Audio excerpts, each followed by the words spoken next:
Las fuerzas militares venezolanas ofrecieron poca o ninguna resistencia durante la incursión militar de los Estados Unidos que desembocó con la captura de Nicolás Maduro. Aunque se insiste en que hubo un acuerdo previo con parte del chavismo, Nicolás Maduro contaba con un círculo de hierro de protección militar. La operación puso también de manifiesto enormes diferencias tácticas y tecnológicas entre ambas fuerzas militares.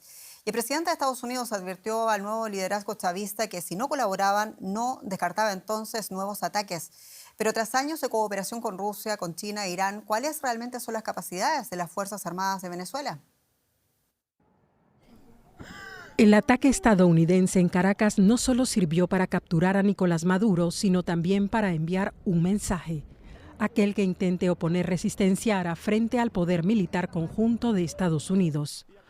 Los ataques contra decenas de objetivos dejaron al menos 80 muertos, según funcionarios venezolanos. Ningún estadounidense murió en la operación. Las Fuerzas Armadas venezolanas son en teoría una de las más poderosas de la región, con más de 100.000 soldados en activo, 200 aviones de combate y más de 170 tanques. Pero en realidad la mayor parte del equipo es obsoleto. Fue comprado a Rusia y diseñado durante la Guerra Fría, y los expertos advierten de que la crisis económica afectó la capacidad de combate del ejército. La presencia militar estadounidense en la región es pequeña en comparación, con solo 15.000 hombres, pero cuenta con algunos de los equipos militares más sofisticados como el portaaviones Gerald Air 4 y aviones de combate F-35. El gobierno de Venezuela mantuvo la estabilidad en los últimos años nombrando a militares para ocupar puestos clave. Además, amplió su sistema de milicias para proteger al país de posibles atacantes extranjeros. Estados Unidos ha atacado desde septiembre a decenas de supuestas narcolanchas en el océano y acusa a las Fuerzas Armadas venezolanas de ser parte de esa presunta red de narcotráfico, algo que los líderes militares venezolanos niegan. Y queremos ampliar la perspectiva, lo hacemos con quien ven, con el señor Pablo Uchoa, investigador de cuestiones militares venezolanas en el University College de Londres. Señor Uchoa, bienvenido. Y aunque desde el chavismo se ha rechazado haber entregado a Nicolás Maduro a Estados Unidos, ¿cuál, en su opinión, ha sido el papel del ejército de Venezuela, que, como decíamos, prácticamente no ofreció resistencia el día de la captura de Nicolás Maduro? Buenas noches. Bueno, yo creo que ha habido un error ahí, ¿no? Ha habido un problema grave del ejército. En principio yo creo que yo tenía muchas dudas sobre qué había pasado, sobre si alguien había decidido entregar a Maduro a Estados Unidos. Aunque todas esas posibilidades o sea, sean posibles, me parece que más que nada hubo una traición de alguien y eso es lo que el chavismo busca identificar ahora, ¿no? ¿Dónde estaban estos fallos, estas fallas en el sistema de seguridad? Porque realmente no hubo ninguna reacción de peso, ¿no? A la invasión americana.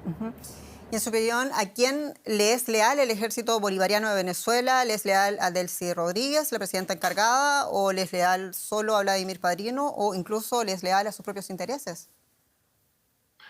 Yo creo que es imposible en ese momento separar los civiles de los militares en Venezuela porque se trata de un régimen, se trata de un sistema, ¿no? De un sistema que ellos llaman de cívico-militar.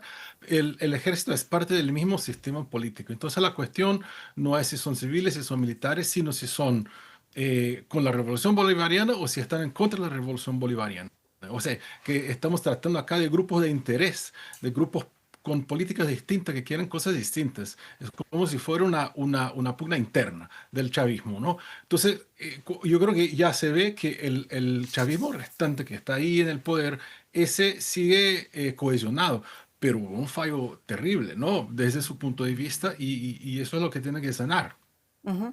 Usted habla de los grupos de interés, señor Ochoa. ¿Cuál es la relación que usted observa entre el ejército bolivariano y los colectivos paramilitares que históricamente han purgado también a la población civil?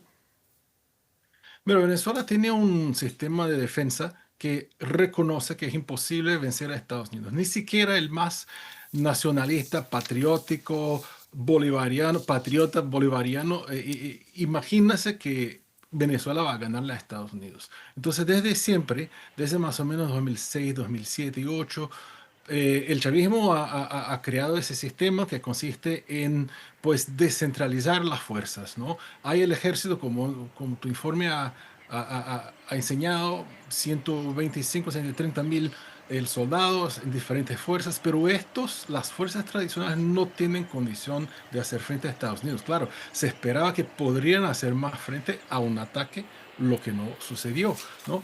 Pueden hacer frente a un ataque de Colombia, vamos a decir, ¿no? Porque antes Colombia y Venezuela tenían una gran rivalidad, pero el problema es si vienen tropas a invadir a Venezuela, una Ujú. invasión americana al estilo Vietnam. Entonces, para eso existen estos grupos, existe la milicia, existen grupos de colectivos, incluso se permite una actividad de la guerrilla en las fronteras por esa misma razón, por esa misma razón. O sea, que si no pueden evitar una invasión americana, no pueden ganarle a Estados Unidos, que por lo Ujú. menos no puedan Estados Unidos gobernar a Venezuela. Esa es la lógica de la doctrina Sí. militar bolivariana. Señor Ulloa, muy breve porque ya se nos acaba el tiempo, pero la pregunta del momento, ¿qué capacidades tiene después de todo el ejército bolivariano de Venezuela, considerando ese intercambio que hubo por años también con Rusia y posteriormente con China y con Irán, como denuncian en distintas fuentes militares? Mira, si Estados Unidos sigue haciendo su guerra remotamente, Venezuela no tiene condiciones de luchar. Pero si Estados Unidos tiene un plan de largo plazo y eso exige una presencia en el país, yo creo que no se trata de ganarle a Estados Unidos, sino de crear una Venezuela ingobernable. Señor Ulloa, muchas gracias por su tiempo.